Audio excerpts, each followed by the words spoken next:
Liz, really good to speak to you. I know you as a member of our West Cheltenham congregation, St Monk's Church, and also until recently you've been working at Springbank Primary Academy. Tell us a bit about what you were doing there. Yeah, morning, Rod. Yes, it was a lovely job. I was there for 18 years, thoroughly enjoyed it, but it came for the time I was retirement age, and I decided to go, but I had a lovely 18 years there, being with the children and parents and staff as well. It was lovely. So what did you do? I was the school secretary when I first started, myself in the office on my own. The school grew, and we employed other people who went along. So in the end, there were 3 of us in the office. So general administration duties, seeing to visitors, the normal things that a secretary does, which are endless. As long as you can keep 6 balls in the air at one time, you were fine. I can remember you and Bob coming in. It was really nice to have you there. Yeah, it was great to have input from people I knew, and it felt right and good. Yeah. What I really wanted to ask you about, though, is you're a Christian. How did that influence in any way the job you were doing in the school?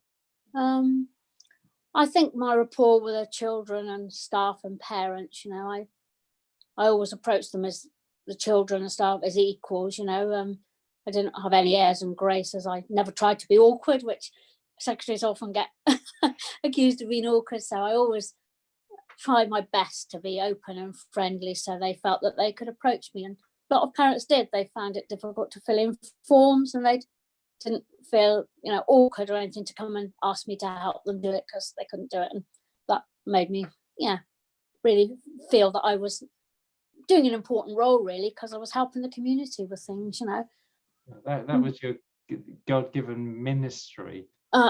Absolutely. I often question why I'd had to wait all the years, all the other jobs I'd had till, the last and the latter part of me working was in this job. But I think probably it was right, because I'd learnt so much in all my other jobs that some of the things you hear and you have to deal with in a school. Do you think Cheltenham's an affluent area and these things don't happen? And they do. They do. There's a lot of deprivation in Cheltenham, but a lot of happy people and nice people as well. And people, I guess, would find out what you did at the weekend. So how did you talk about church and faith to them? They'd ask me what I was doing at the weekend, and I was all open about what I did. I didn't ever hide my faith. I didn't go around, saying, well, I'm a Christian, things like that. But if I was asked, I never hid it. I was told them I went to church. I don't think there was a person, not a teacher in school, that didn't know I was a Christian. And on a couple of occasions, well, more than 2, I was asked into class to talk about my faith, talk about being a Christian, what it meant. And the children would ask you all sorts of questions, And it was very, very good questions as well. I think they'd obviously been primed a bit by the teachers, but they were very good questions. Yeah, and so it was very nice to share it in a class with the younger end of the school. I did, the little ones. About my. It was not nice. Just the school secretary, but you're in there doing a bit of RE with them. Yeah, which was lovely, really nice. So tell us, so you've just retired, but COVID came along and you've retired. How are you facing? What are you thinking about retirement? Absolutely love it. Even in the restricted times, we've not been able to do as much as we had planned. We thought we'd have done a Caribbean cruise by now, but that wasn't to be, and that's fine. But we found plenty to do, and I've just enjoyed being at home with Alan and doing things together. And yeah, I absolutely love it. I can honestly say I haven't missed working one bit. I have missed the children and the staff. I can't deny that, but I haven't missed going out to work at all. I think the time was right. So you're enjoying a little bit of space and time at the moment. Yeah. Any thoughts on what you might get involved with? Yeah, I would like to get things. I think one thing that the shutdown has made me appreciate is that I mustn't jump in and say yes to everything. I'm a bit like that. If I'm asked, I don't like to say no. But I think having the time at home and being able to do things, I'm going to think carefully about what I say yes to, because I think you can just fill your time up, and it'll be like being out of work up every morning, going out to do something. So I will think very carefully about what I say yes to. I do want to get involved in things like Mums and Tods, which, you know, I've been doing that while working, doing the craft there, which I do definitely want to get back to doing, and see how things go and come along, but not to make myself too busy. That's good to hear.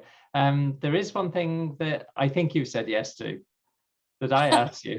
Tell us. Yeah, to help in the office. Actually, I've left Josh a message. I'd offered to Josh when he first took over to say, look, if you need any help. So I'd have plenty of time to think about it, and I will give up one morning a week initially to see what I can do to help out there. Yeah, that's fantastic, Liz. Thank you. I mean, coming back as a church, we have got all these things that I guess we want to do, and the church is run by a volunteer army, and you're one of those already in many capacities. So just thank you for the offer on this, and we're after more as well. If anybody's watching, could help out with our admin. Liz, just one more question. What's your favorite verse in the Bible? I've got two, actually. They're very short. The first one is Jeremiah 29, verse 11. For I know the plans I have for you, plans to prosper you and not to harm you, plans to give you hope and a future. And the second one is Proverbs 3:5. Trust in the Lord with all your heart and lean not on your own understanding. In all your ways submit to him, and he will make your path straight. And why do you like those? I think it's a reminder to, you know, when things are bad, you know, I go straight to those verses, and then I can think, let's get things in order now. You know, it's written down, there it is. One of them was the Proverbs 3:5, was something that a vicar's wife taught the children to sing. So, and she put it into a song. So it's always been there, always in my mind, the Proverbs 3:5. She put it into a song for the children. And I bet a lot of the children of the parish could sing this now, because they'll remember from her teaching them. So go on, sing it for us. No, I can't sing. I can't sing, no. Liz, thank you for talking to us. Thank you for just sharing a bit about your faith, your journey, and we pray for you in this new phase of your life. God bless you. Thank you. Thank you.